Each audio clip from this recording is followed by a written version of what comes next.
Join us today as we discuss the 10 questions that lead to better space design. Whether you're looking to renovate your church facility or build a new one, we have 10 not-so-obvious questions that help you achieve a better end product.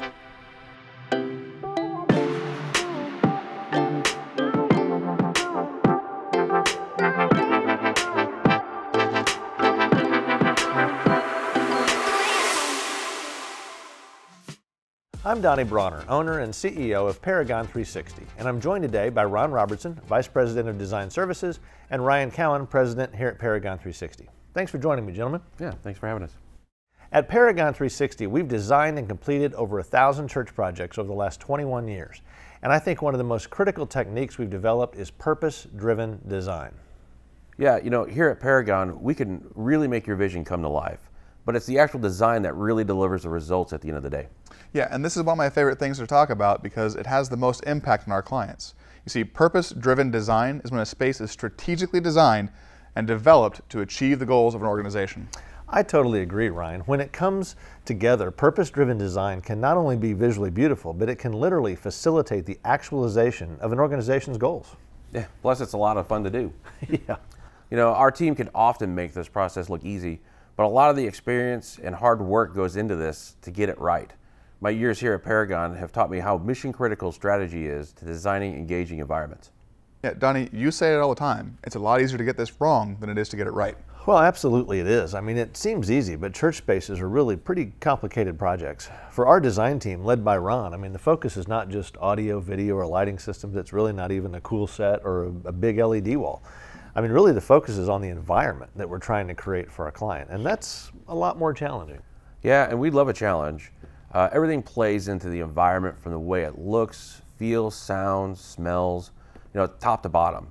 We're looking at how the design we are creating plays into the engagement of the space for multiple generations. Yeah, and we have to start by asking why. Sometimes the hardest part is just getting started. We understand that organizations don't always have a crystal clear vision on what they need, and when they first come to us, that's all right.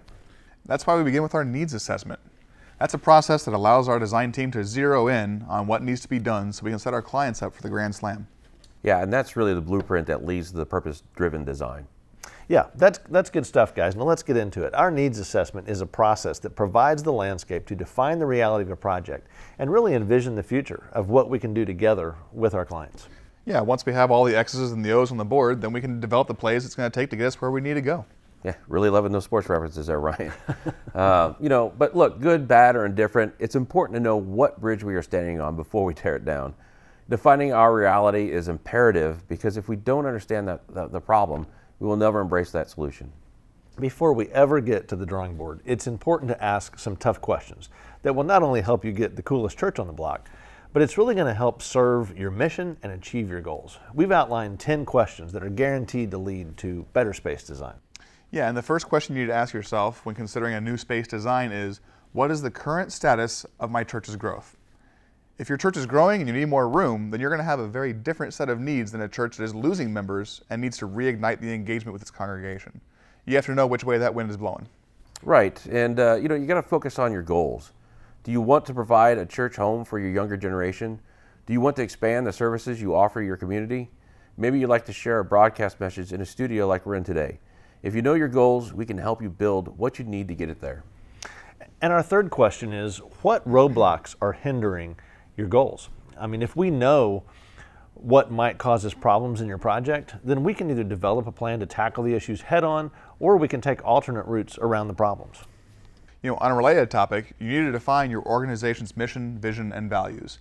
It's a pretty rewarding exercise, and it can provide a template for growth and inform almost every decision your organization makes. Exactly.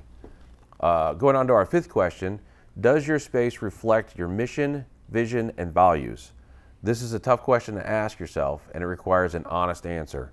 If the answer is no, you're not alone. We've helped so many churches to reflect their purpose within the walls of their church, and it is a thing of beauty when it all comes together. It sure is, Ron. Sixth on our list is knowing your audience. Is the experience we're trying to create primarily for builders, boomers, busters, millennials? Now, I mean, the short answer is typically a big yes to anyone who wants to share in their message, right? But in reality, we need to determine who is at the center of that bullseye. That's true. I think navigating generational transitions is really important in church. We need to spend time on this so that you can get it right in your context. I think Andy Stanley said, "We don't grade ourselves on size, we grade ourselves on how attractive we are to our target audience." I think that makes a great seventh question. After we know our audience, we have to figure out the best ways to communicate with them. Yeah, this aspect absolutely informs the design of the space itself.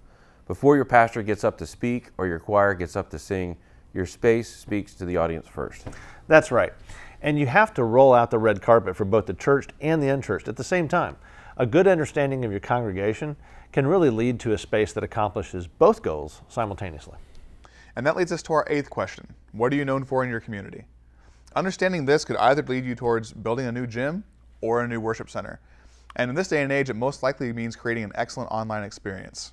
That's the new front door of your church, and your online image has become your resume.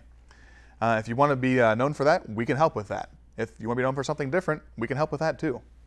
The ninth question on our list is, what are the biggest threats facing your church?